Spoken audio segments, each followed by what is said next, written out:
Good morning বন্ধুরা। নতুন দিন, নতুন সকাল, আবার আরেকটা নতুন রেসিপি নিয়ে আমি চলে এসেছি। তোমরা সকলেই জানো এই রেসিপিগুলো, তাও আমি আমার নিজেরটা শেয়ার করলাম।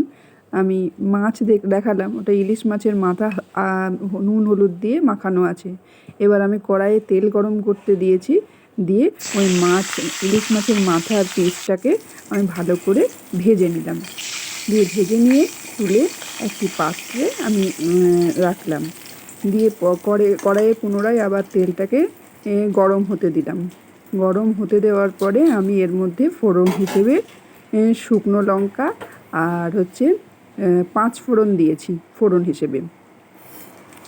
যখন ভালো করে শুকনো লঙ্কা আর 5 ফোড়নটা ভাজা ভাজা হয়ে যাবে, সুন্দর একটা স্মেল আসবে, সেই সময় আমি এর মধ্যে 2টো চেরা কাঁচা লঙ্কা, আলু, পটল সবই একই রকম সাইজ করে কেটেছি দিয়ে দিলাম।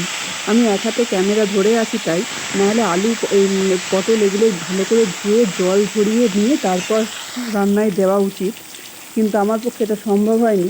যাই হোক, এই আলু আর পটলটা ভালো করে ভাজা হয়ে গেলে এবার এর মধ্যে আমি মূলো আর পুঁই শাক দিলাম। আমি একই সাইজ করে মোটামুটি কেটেছি, দিয়ে ভালো করে নাড়াচাড়া করব। নাড়াচাড়া করার পর এবার আমি এর মধ্যে আস্তে আস্তে নুন দেবো একটু, যদিও আর একটু 1 মিনিট মতো আমি ভাজবো এটাকে। এবার আমি নুন দেবো। নুনটা দেওয়ার পরে আমি স্বাদ মতো নুনটা দেওয়ার পরে এবার আমি হলুদ দেবো। হলুদটা দিয়ে ভালো করে এটাকে নাড়াচাড়া করব। যে প্রায় একটু ভাজা ভাজা একটু হয়ে আসবে তখন আমি এর মধ্যে বেগুনটা কেটে রেখেছিলাম, বেগুনটা দিলাম। অনেকে বেগুন ভেজে তুলে রেখে পরের দিকে দেয়, আমি কাঁচা বেগুনটা একটু ফ্রাই হওয়ার পরে দিয়েছি। মশলা হিসেবে জিরে গুঁড়ো আর আদা বাটা মিশিয়ে আমি জলে দিয়ে গুলিয়ে তারপরে আমি সবজির মধ্যে দিলাম। এবার সবজিটা ভালো করে কষাতে হবে।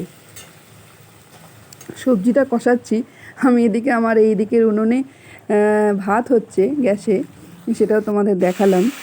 আর আলাদা করে আমি একটা বাটিতে ধনে গুঁড়ো রেখেছি। জিরে আর ওই আদা বাটাটা ভালো করে কষানো হয়ে গেলে এবারে আমি কড়াইয়ে ওই ধনে গুঁড়োটা অ্যাড করব। এবারে মশলাটাকে ভালো করে কষিয়ে নিতে হবে সবজির সঙ্গে।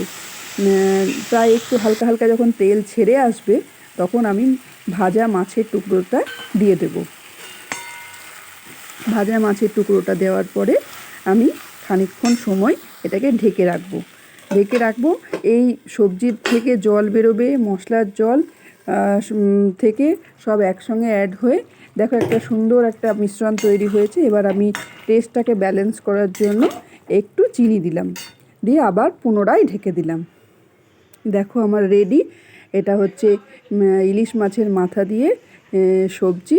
আমি এটা প্রায়ই করি, আমারও খেতে খুব ভালো লাগে, বাড়ির সকলেরই ভালো লাগে।